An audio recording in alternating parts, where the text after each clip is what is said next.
Bon dimanche à toute la Dream Team, franchement, c'est encore un plaisir pour moi de me retrouver là. Mais il y a un adage qui dit chez nous que Kelin Yabengi Djam, c'est-à-dire les jours ne se lèvent pas sans histoire. Chaque jour a son histoire. Figurez-vous que tout à l'heure, je quitte la maison Kounya. Je suis en train de venir à Djabama. Je passe par la Ricoto c'est à Deidola. Je suis en train de monter vers la Ricoto au carrefour Koto, là je vois un blanc en plein carrefour. Il est au téléphone, il est en train de téléphoner, il ouatise. Oui, il n'y a pas de problème, je suis au Cameroun depuis longtemps là, oui. Ah oui, je mène mes activités. À côté du blanc, il y a des gars qui sont sortis au quartier, Ndoumbe et Kwala. C'est d'abord Ndoumbe qui a vu le blanc le premier, il interprète son frère. Et Kwala. On voit que nous, on a ben téléphone, il y a dernier cri. Le gars lui dit, hey, à moto, Allah soigne, maman. Allah soigne. Directement, le blanc s'est retourné. Il a raccroché vu le téléphone, il s'est retourné vers les deux gars en disant, on boite nous lopo à soigner le téléphone, Nanja. Franchement, hey,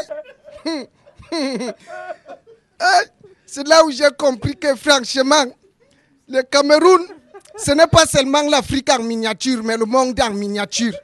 Je vous assure, les Blancs qui arrivent ici au Cameroun vivent des situations. Un autre Blanc est arrivé ici comme ça dernièrement, Christophe Dubois, un Français. Christophe Dubois quitte à Yaoundé, il est en train de venir à Douala, il est dans sa voiture. Entre-temps, dans un petit village dans l'axe lourd qu'on appelle Mambiné, il y a un type qu'on appelle Njiptoye.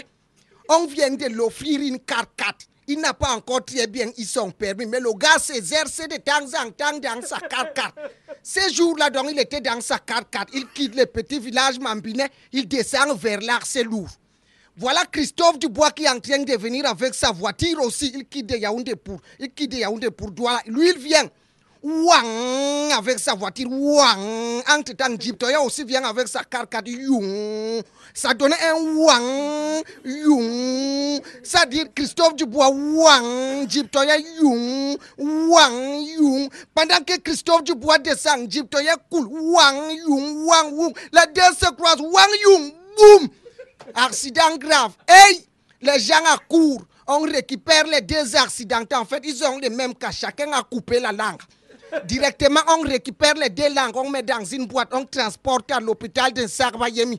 Arrivé là-bas, Toyeb Long, le chirurgien principal était absent. On était obligé d'appeler son second, Bilong. Et Bilong était un peu encore stagiaire au niveau de la chirurgie. Le voilà qui récupère les deux langues. Le gars, dans la confusion, il confond les deux langues. Il prend donc la langue du blanc, Christophe Dubois. Il colle dans la bouche du bassin Njiptoye. Il prend la langue de Njiptoye, le bassin, il colle dans la bouche du blanc. Le gars court très bien. La chirurgie a arrangé le lendemain matin. Les deux accidentés, on a l'impression que ça va déjà. Voilà donc, le lendemain, donc, on se rapproche franchement de Njiptoye pour lui demander que, mais monsieur Njip, est-ce que ça va déjà? Vous pouvez nous expliquer ce qui s'est passé? C'est là où Njiptoye dit, ben alors, je comprends pas du tout, hein. Alors le négro, il a foncé sur moi, j'ai rien compris. Hey, Njip tu parlais déjà comme un blanc maintenant. Alors là, j'ai rien compris. C'est pas où il a fait son permis. Alors là, j'ai rien compris du tout. Hein? On s'approche donc de Christophe Dubois, le blanc, le français. Alors, Christophe Dubois, mais expliquez-nous, qu'est-ce qui s'est réellement passé sur l'axe lourd? Alors Christophe Dubois de dire, mais il a bon là, Bourbana. Franchement, mais il a mon bon halé ton yab ni la ye un loura. Wou alors na to wou nyandi na bom da me pim. Sarantara. Kagwela nye ou ya job jam le là. Franchement, des histoires terribles, je vous assure.